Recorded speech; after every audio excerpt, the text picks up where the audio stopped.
월간 가족 여러분 안녕하세요. 이기철 목사의 러브레터에 오신 것을 환영하고 축복합니다. 벌써 9월이네요. 계절의 흐름은 얼마나 정확한지 처서가 지났다고 저녁엔 날씨도 선선해졌습니다. 가을이 성큼 우리 곁에 다가온 것 같습니다. 모두 건강한 가을 맞으시기를 바랍니다. 9월에는 다시 기도의 자리로 라는 제목으로 시리즈 설교를 하려고 합니다. 기도에 대해 우리들이 가진 생각은 제대로 기도하는 것은 쉬운 일이 아니다라는 생각입니다. 하지만 기도는 쉽습니다. 기도는 어렵다는 편견을 내려놓고 기도의 기쁨과 은혜를 배우는 9월이 되었으면 좋겠습니다. 우리들이 기도를 어렵게 생각하는 이유 중 하나는 기도하다가 자꾸 딴 생각이 든다는 것입니다. 집중이 잘 안 되고 잡념이 생긴다는 것입니다. 딴 생각 안 하고 기도하려고 노력하다가 기도는 어렵구나 라고 생각해 버리는 것입니다. 하지만 그런 딴 생각, 잡념조차도 하나님께 정직하게 올려드릴 수 있어야 합니다. 왜냐하면 그것이 내 마음의 보물이기 때문입니다. 내가 무엇을 소중하게 여기는지, 내가 사랑하는 세상의 보아가 무엇인지 드러나기 때문입니다. 물론 그것이 하나님이 기뻐하시는 것이 아닐 수도 있습니다. 하나님 보시기에 부끄러운 것일 수 있습니다. 하지만 내 마음에서 떠오르는 그런 생각까지도 아뢰며 기도할 때 우리는 하나님을 더 깊이 만날 수 있습니다. 그냥 떠오르는 생각, 내가 내려놓지 못하는 부분들까지도 정직하게 하나님께 아릴 때 우리의 기도는 더 쉬워질 것입니다. 하나님을 더 깊이 만나게 될 것입니다. 이런 사실을 믿는다면 시편의 시인처럼 마음을 열어 내 상태를 그대로 고백하며 기도할 수 있습니다. 하나님은 우리의 마음을 받으시고 치유하시고 회복의 은총을 주실 것입니다. 우리들이 기도를 어렵게 생각하는 또 하나의 이유는 그럴듯하게 기도해야 된다는 생각이 있기 때문입니다. 모범 답안지 같이 반듯하게 기도하려고 하기 때문에 기도가 힘들어집니다. 하지만 우리가 완전한 기도를 드릴 수는 없습니다. 사실 기도는 내 힘으로 하는 것이 아닙니다. 우리는 예수님의 이름으로 기도합니다. 예수님의 십자가 은혜를 힘입어 하나님께 기도하는 것입니다. 그리고 성령께서 말할 수 없는 단식으로 우리의 기도를 도우시기 때문에 우리가 기도할 수 있는 것이죠. 우리의 잘못된 기도를 바로잡으시고 하나님께 마땅히 간구해야 할 것들을 간구하도록 도와주십니다. 성령이 우리 기도를 도와주시기 때문에 안심하고 기도할 수 있습니다. 내가 반듯한 기도, 그럴듯한 기도를 드리지 못해도 상관없습니다. 예수님의 이름으로 기도할 때 우리의 기도는 아버지 하나님께 상달될 것입니다. 그리고 성령께서 우리의 기도를 도우셔서 하나님께 마땅히 빌바를 아뢰도록 도우실 것입니다. 내 힘과 능력이 아닌 예수님과 성령님의 중보로 우리는 기도의 자리로 나아갈 수 있습니다. 이것이 우리가 누리는 기도의 은혜입니다. 그러니 안심하고 기도하십시오. 격식과 내용을 갖추지 못했어도 하나님은 우리의 기도를 들어주시고 받으실 것입니다. 이 가을 하나님을 향하는 기도, 그리스도께 집중하는 기도를 연습해 보지 않으시겠습니까? 기도의 축복을 누리게 될 것입니다. 내 기도가 죽어 있는 것 같습니까? 기도할 때 지루함을 느끼고 계십니까? 다시 기도의 자리로 나아가십시오. 기도의 연습을 통해 살아있는 기도, 기쁨이 넘치는 기도를 다시 회복하시기를 축복합니다. 함께 찬양 듣겠습니다. 아이자야 61이 부릅니다. 새로운 마음.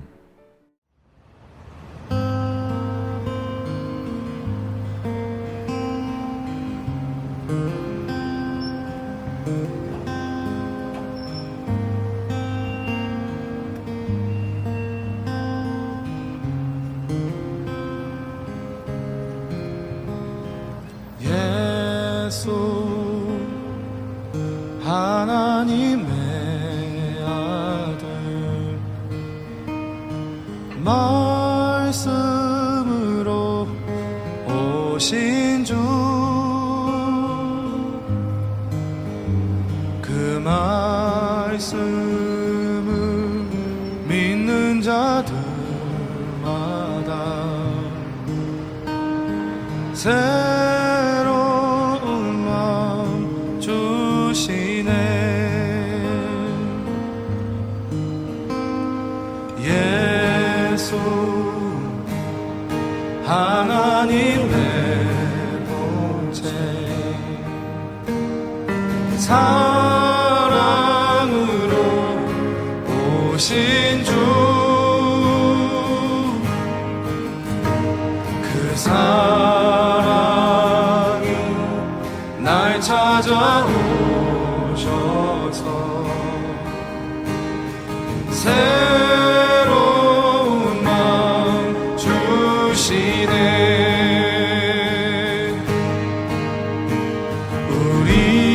우리의 마음 돌이켜 주의 말씀 앞에 나와 모든 우상들 다 버리고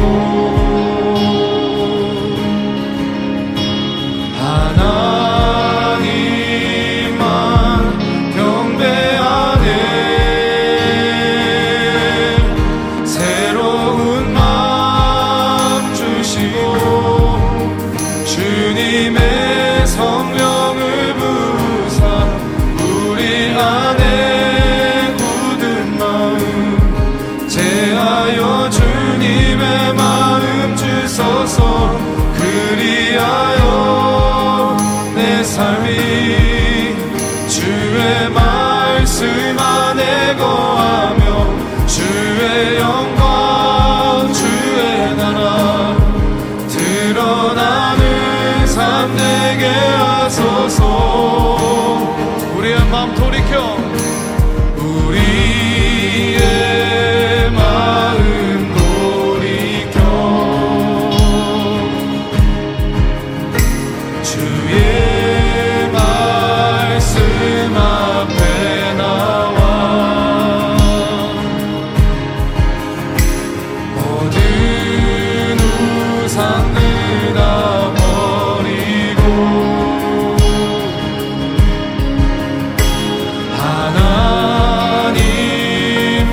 이제 다음 주면 추석입니다. 많은 사람들이 부모님과 친지들을 만나러 고향으로 내려가겠죠.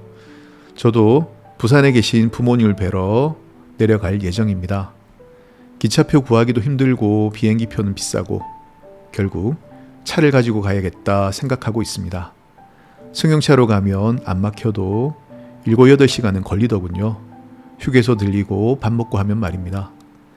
차도 막히고 거리도 먼 곳을 짧은 연휴 기간에 굳이 방문하려는 이유는 무엇일까요? 사람들은 말합니다. 고향이니까, 부모님이 계시니까, 친지들이 있으니까 이렇게 대답할 것입니다. 그리운 사람들이 있는 곳, 추억이 있는 곳, 이제는 돌아갈 수 없는 유년의 기억이 있는 곳이기 때문에 내려가고 싶은 것입니다. 예전에 나이 지긋하신 분과 함께 서울 올라오는 기차를 탄 적이 있습니다. 명절에 고향에 내려간 김에 자신이 하숙하던 고등학교 근처를 돌아보고 오셨다 이렇게 말씀하시더군요. 그러면서 고등학생 때 다니던 골목길과 하숙집 모습을 이야기하시면서 추억에 잠기는 모습을 보았습니다. 나중에 그분이 돌아가셨다는 이야기를 들었는데 하숙집 골목에서 자신의 지나간 시간을 찾으려고 했던 그분의 모습이 기억이 납니다. 지나간 것에 대한 그리움은 누구에게나 있는 것 같습니다. 다시는 갈 수 없는 시간들, 다시는 만날 수 없는 사람들, 힘들었어도 따뜻하게만 느껴지던 과거의 기억들. 고향은 바로 이런 그리움의 감정을 느끼게 하고 그 시간들을 잊지 않도록 붙잡아 주는 곳이기에 소중한 곳입니다. 그래서 우리는 막히는 길을 뚫고 찾아가는지도 모르겠습니다. 하지만 고향도 변합니다. 시간이 지나면 길도 바뀌고 건물도 바뀌고 살고 있는 사람도 바뀝니다. 내가 기억하고 추억하던 것들도 사라집니다. 그래서 우리는 변해가는 것들에 대해 아쉬워하기도 합니다. 개발되고 발전하면 좋은 일인데 예전 모습이 사라진다고 섭섭해합니다. 그리워할 대상이 사라지고 내가 간직한 추억이 사라진다고 생각하기 때문이겠죠. 아무리 기억하고 붙잡으려고 해도 추억은 사라집니다. 사람도 변하고 환경도 변합니다. 세상은 변하기 마련입니다. 하지만 아쉬워하지 마십시오. 우리들의 그리움은 천국에서 채워질 것입니다. 우리들이 놓치기 싫어하는 것, 추억, 그리움, 따뜻함, 사랑 같은 것의 원형은 바로 천국에 있기 때문입니다. 하나님을 떠난 인간의 마음에는 본래적으로 떠나온 곳에 대한 갈망이 있기 마련입니다. 우리 안에는 하나님만이 채우실 수 있는 결핍이 있습니다. 그것이 고향에 대한 그리움, 부모님에 대한 사랑이란 이름으로 나타나기도 합니다. 하지만 변해가는 고향이 나의 근원적 그리움을 다 채울 수는 없습니다. 이런 우리의 아쉬움은 하나님 안에서 채워질 수 있습니다. 천국에서 우리의 그리움과 애틋함, 우리의 결핍은 궁극적으로 채워질 것입니다. 지금 우리가 하나님을 만난다면, 지금 우리가 하나님의 사랑을 믿고 그 품에 안길 수 있다면 우리 안에 있는 그 빈 공간은 채워질 것입니다. 우리 안에 있는 까닭 모를 그리움과 아쉬움들이 채워질 것입니다. 하나님의 사랑만이 우리를 만족해 할 것입니다. 천국의 소망이 우리 모두에게 넘치시기를 축복합니다. 주께서 택하시고 가까이 오게 하사 주의 뜰에 살게 하신 사람은 복이 있나이다. 우리가 주의 집 곧 성전의 아름다움으로 만족하리이다. 함께 찬양 듣겠습니다. 유한나의 색소폰 연주입니다. 누군가 널 위해 기도하네.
아프리카 선교사인 스터드 목사님이 아프리카에 선교관을 짓고 사역을 시작했습니다. 하루는 뱀 때문에 많은 사람들이 놀라는 사건이 일어났습니다. 밤에 선교관으로 뱀이 들어왔던 곳입니다. 그것도 물면 죽을 수밖에 없는 초록색 뱀이 말입니다. 세상 모르고 자고 일어났는데 아침에 뱀을 발견한 아이들이 선교사님께 뱀이 침대에 있다고 말해 주었습니다. 스터드 선교사는 부인에게 편지를 쓰며 이렇게 말했습니다. 아침에 아이들이 침대에 뱀이 있다고 말하더군. 이불을 들춰보니 독사가 있었어. 원주민들이 물리면 죽는다고 하던 초록색 뱀이었어. 밤새 그놈과 함께 잠을 잔 셈이요. 나는 아무것도 모르고 잠을 잤지만 하나님이 보내주신 사자는 우리를 지키느라 아마 한숨도 못 잤을 것이요. 네, 유머러스한 말이지만 이것은 스터드 선교사의 믿음을 보여줍니다. 하나님이 자신을 지켜주셨다고 믿었습니다. 자신은 피곤해서 정신없이 잤지만 하나님은 뱀이 그를 물지 못하도록 밤새 지켜주셨다는 것입니다. 마치 사자굴에 빠진 다니엘을 하나님께서 지키셨던 것처럼 말입니다. 사자의 입을 막으시고 우리를 환난에서 건지시고 지키시는 하나님을 찬양합니다. 그렇습니다. 하나님은 멀리 계신 분이 아니십니다. 지금 나와 함께 계시는 좋으신 아버지이십니다. 나는 주님을 보지 못하고 느끼지 못할 수도 있습니다. 하지만 주님은 언제나 내 곁에 계십니다. 내가 하나님의 임재를 알든 알지 못하든 하나님은 함께 하시는 분이십니다.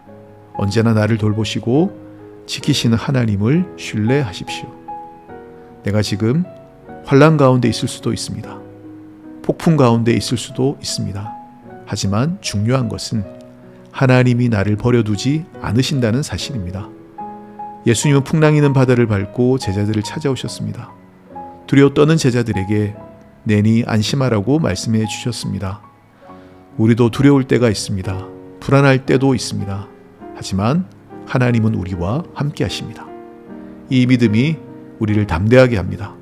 세상에 움츠러들지 않고 담대하게 살아가는 힘이 됩니다.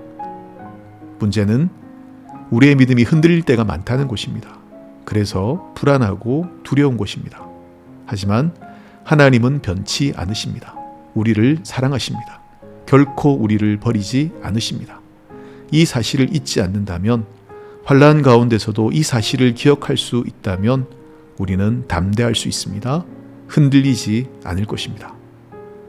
우리가 사는 세상은 흔들리는 세상입니다. 불안한 일들이 있는 곳입니다. 감당하기 버거운 힘든 일들이 일어나는 곳입니다. 하지만 그럼에도 불구하고 우리가 평안을 누릴 수 있는 비결이 있습니다. 하나님을 신뢰하는 곳입니다. 하나님을 바라보십시오. 나의 시선이 풍랑이 아니라 하나님을 바라볼 수 있다면 외롭고 힘든 순간에도 하나님의 임재를 느끼며 안심할 수 있습니다. 힘든 상황이, 힘든 일이 문제가 아닙니다. 중요한 것은 하나님을 느끼고 있느냐입니다. 내 곁에 계신 하나님을 느끼고 있느냐입니다. 여러분은 어떠십니까? 하나님의 임재를 누리고 계십니까? 하나님이 동행하고 계심을 느끼고 계십니까? 영적인 감수성을 키우십시오. 그것이 우리 평안의 비결이 될 것입니다. 여호와는 너를 지키시는 이시라. 여호와께서 내 오른쪽에서 내 그늘이 되시나니 낮의 해가 너를 상하게 하지 아니하며 밤의 달도 너를 해치지 아니하리로다. 함께 찬양 듣겠습니다. 위러브가 부릅니다. 주 나와 함께 하시니.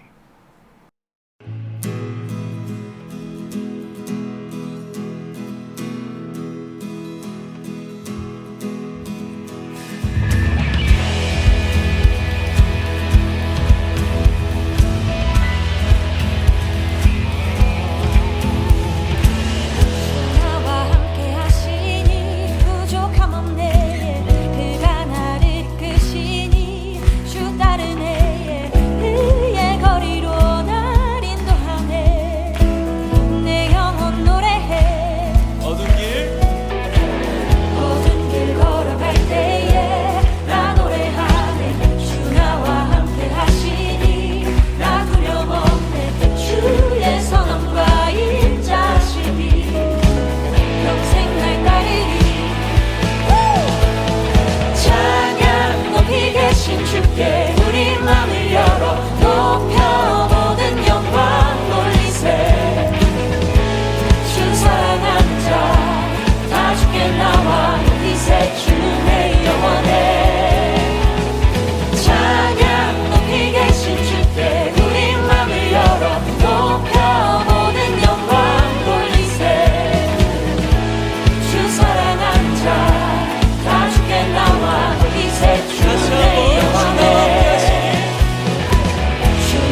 지난주에 교회 청년 대학생들에게 2학기 장학금을 전달했습니다. 성도님들이 드린 사랑과 섬김 덕분에 우리 교회 다음 세대를 축복하고 격려할 수 있었습니다. 감사를 드립니다. 돌아오는 주일에는 우리 이웃들에게 OK 마켓 사랑의 박스를 전달할 예정입니다. 선물 구입과 박스 포장에 힘을 모아주신 성도님들께 감사를 드립니다. 우리 교회가 마을과 이웃들에게 사랑을 흘러보낼 수 있어서 참 좋습니다. 이 사랑의 물결이 점점 커지고 풍성해져서 우리 지역에 예수님의 사랑을 전하는 월강교회, 더 나아가 세계와 열방까지 하나님의 은혜를 나누는 월강교회가 될 수 있기를 소망합니다. 주님의 손과 발이 되어 말없이 섬겨주시고 나누어 주시는 성도님들의 헌신을 우리 주님께서 기억하시고 갚아주시기를 간구드립니다. 오늘도 함께해 주신 여러분 감사합니다. 임마누엘 주님이 우리와 함께 하십니다. 모두 행복한 오후 보내시길 바랍니다. 다음 주도 목요일에 러브레터 여러분이 계신 곳을 찾아가겠습니다. 저는 데이빗 밴드의 미션 찬양 들으면서 여기서 인사드리겠습니다. 월간가족 여러분 고맙습니다. 사랑하고 축복합니다. 모두 평안하세요.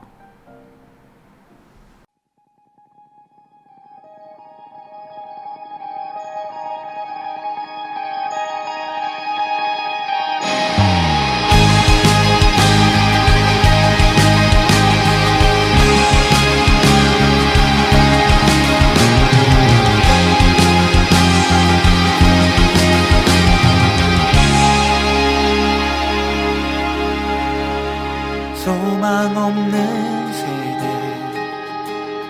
사랑 잃은 세대, 자비 없고 온유 없는 빛을 잃어버린 세대, 귓가에 들리는 성 세대 본받지 말고 예수님 마음 담아 복음을 전파하라.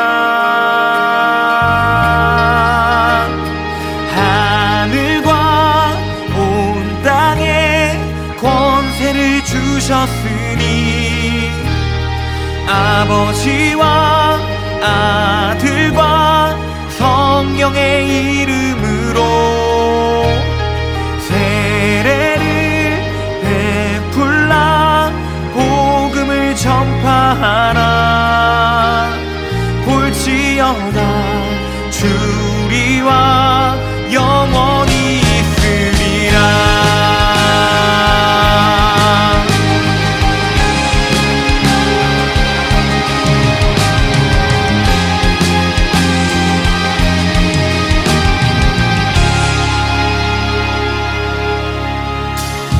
생명의 주음성 온 세상 위한 은혜, 십자가 그 사랑 모두를 위한 선택, 주님을 사랑하며 형제를